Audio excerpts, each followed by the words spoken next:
आज मैं आपके साथ बिहार के प्रसिद्ध स्ट्रीट फूड अनरसा की रेसिपी शेयर करने जा रही हूँ। यह बनाना बहुत ही आसान है, लेकिन आज मैं और भी आसान तरीके से आपको बनाना बतलाऊंगी। इसको आपको कोई भी रेस्ट पर रखने की आवश्यकता नहीं, आप इसे झटपट से 5 मिनट में बनाकर रेडी कर सकते हो। तो चलिए बिना देर किए वीडियो शुरू करते हैं। वीडियो शुरू करने से पहले आपसे रिक्वेस्ट है, आपने अभी तक मेरे चैनल को सब्सक्राइब नहीं किया तो प्लीज़ सब्सक्राइब कर लीजिएगा। यहाँ पर मैंने ले लिया है पैन, इसमें मैं ऐड कर रही हूँ पौना कप शुगर। आप कोई भी कप या कटोरी सेट कर लेना, उसी से हर चीज़ का मेजरमेंट कर लेना। 1/4 चम्मच इलायची पाउडर, अब 4 इलायची को कूट कर भी ऐड कर सकते हो। साथ में हम ऐड करेंगे पौने 2 कप पानी, 2 कप से कम, पौने 2 कप ही पानी ऐड करना है। अगर आप 2 कप पानी ऐड कर दोगे तो आपका ये जो डो है बहुत ज़्यादा गीला हो जाएगा और इसे आपको रेस्ट पर रखना होगा। तो यहाँ पर देखिए शुगर मेल्ट हो चुका है, पानी में उबाल आने लगे हैं, तो इसमें 1 चम्मच घी ऐड करेंगे। अगर आपने मेल्टेड घी लिया है तो 2 चम्मच ऐड करना है। अब हम फ्लेम को बिल्कुल लो कर कर उसमें ऐड करेंगे 1 कप चावल का आटा और इसे अच्छी तरह से मिक्स करेंगे।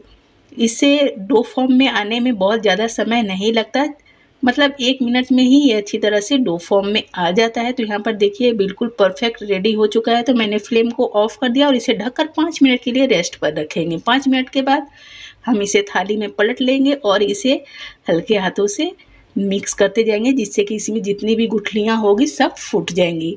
अभी देखिए मेरा हाथ बहुत जल रहा है। अगर आप के पास समय है तो आप इसे 10-15 मिनट के लिए ठंडा होने के लिए छोड़ दो। ठंडा हो जाए तब आप 1 मिनट सिर्फ मसल दोगे, आपका काम फटाफट से हो जाएगा। तो यहाँ पर देखिए मैंने इसे अच्छी तरह से मसल लिया है, पर 1 चम्मच के लगभग मैंने हाथों में घी लगाया और जिससे कि ये बिल्कुल डो फॉर्म में अच्छी तरह से आ जाएगा और हाथों में चिपकेंगे नहीं। अभी थाली में हाथ में सब जगह चिपका हुआ है, तो अब देखिए कितना अच्छा सा ये डो बनकर रेडी हो चुका है। अब क्या करेंगे, थोड़ा सा हाथों में घी लगाएंगे और इसका छोटा छोटा लोई बना लेंगे। मतलब नींबू के आकार की हमें लोई बना लेनी है। बड़ा साइज का जो नींबू आता है बस उतना ही, उससे बड़ा नहीं बनाना है। तो फटाफट से सिर्फ हम गोल गोल लोई बनाएंगे अभी। और मैं आज इतना झटपट से बनने वाला तरीका आपको बतलाऊंगी। और इस तरह से आप अगर बनाओगे ना, आपका जो तिल निकलने का प्रॉब्लम होता है कि तेल या घी में आप जब तलते हो इसमें से तिल निकल जाता है, वो भी दूर हो जाएगा। तो यहाँ पर हमें थोड़ा थोड़ा कर कर लेना है और गोल गोल लड्डू बना लेने हैं। पहले सारे लड्डू को हम कर लेंगे रेडी। तो देखिए बनाने में बहुत ज़्यादा समय नहीं लगेगा। तो इस तरह से हर बार आपको हाथों में घी लगाना पड़ रहा है, तो मैं आपको और दूसरा तरीका बतला देती हूँ जिससे कि आपको बार बार हाथों में घी ना लगाना पड़े। तो आप क्या करना, फटाफट से सारी लोई काट लेना एक बार में, जितना हाथ में लग रहा है। फिर हाथ को धोकर एक बार सिर्फ हाथ में घी लगा लीजिएगा और सारी लड्डू को फटाफट से बना लीजिएगा। देखिए कितनी फटाफट से बन रहा है, हाथ में बिल्कुल चिपकेगा ही नहीं। तो आप ऐसे भी बना सकते हो। तो यहाँ पर मैं ऐसे ही सारे लड्डू को रेडी कर लूँगी। तो यहाँ पर हमारे सारे लड्डू बन चुके हैं। तो चलिए इसे फटाफट से तिल लगाना स्टार्ट करते हैं। यहाँ पर मैंने ले लिया है पॉलीथीन, पॉलीथीन पे हम छिड़क देंगे तिल। तो ये तिल नॉर्मल सा है, भुना हुआ नहीं है। भुना तिल नहीं लेना है क्योंकि हम इसे ऑयल में तलेंगे तो ये ऑटोमेटिक भुन जाएगा। तो पूरे पॉलीथीन में हमें अच्छी तरह से तिल को छिड़क लेना है। तो यहाँ पर देखिए मैंने अच्छी तरह से छिड़क लिया है। यहाँ पर मैंने थोड़ा सा दूध ले लिया है। लड्डू को एक एक कर कर लेंगे और थोड़ा सा दूध में डिप कर लेंगे और पॉलीथीन पर तिल के ऊपर इसे हल्का सा प्रेस कर देंगे।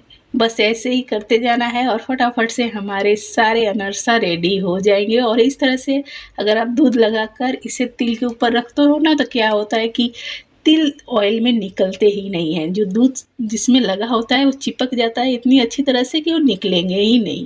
तो यहाँ पर मैंने सारे को रेडी कर लिया है।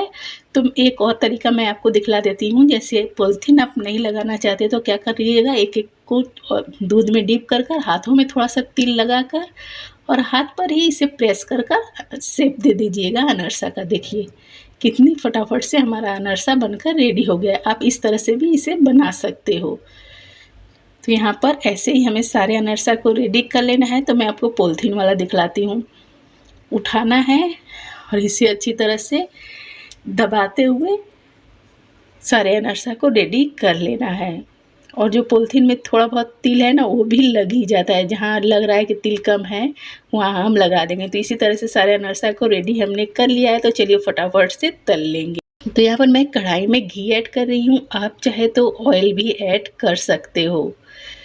आप किसी भी ऑयल में मतलब रिफाइंड ऑयल में ही ज़्यादातर बाजार में इसे तला जाता है, तो आप रिफाइंड ऑयल में इसे बना सकते हो। और अभी घी बहुत ज़्यादा गर्म नहीं है, बहुत कम गर्म घी में मैंने इसे डाला है, लेकिन फ्लेम को मैंने हाई टू मीडियम रखा है। तो आपको बहुत ज़्यादा हाई गरम घी में इसे नहीं डालना है, नहीं तो आपके अनरसा सिर्फ ऊपर से सिक जाएंगे, अंदर से कच्चे रह जाएंगे।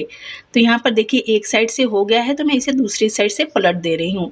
ऐसे तो अनरसा को सिर्फ एक साइड से ही बनाया जाता है, दूसरी साइड सिर्फ तेल को छिड़कते रहते हैं, लेकिन इस अनरसा को आप पलट सकते हो क्योंकि इसमें से तिल उतना निकलेगा नहीं। जो एक लेयर इसमें चिपक गया है दूध की वजह से, वो नहीं निकलने वाला। जो तिल तिल के ऊपर चिपका है वही आपका ऑयल में निकलेगा। तो यहाँ पर देखिए मेरा ये कैसा सीख कर रेडी हुआ है, और आप तिल को भी देख सकते हो कितनी अच्छी तरह से चिपका हुआ है। तो यहाँ पर इसी तरह से मैंने सारे अनरसा को उलट पुलट कर तल लिया है। बहुत ही टेस्टी सी अनरसा बनकर हो गए हैं रेडी। आप इस तरह से बनाकर इसे एयर टाइट कंटेनर में 1 महीने तक स्टोर कर रख सकते हो। तो अगर आपको मेरी ये सिंपल सी रेसिपी पसंद आई हो तो प्लीज़ मेरे चैनल को सब्सक्राइब कीजिएगा, लाइक कमेंट शेयर करना मत भूलिएगा।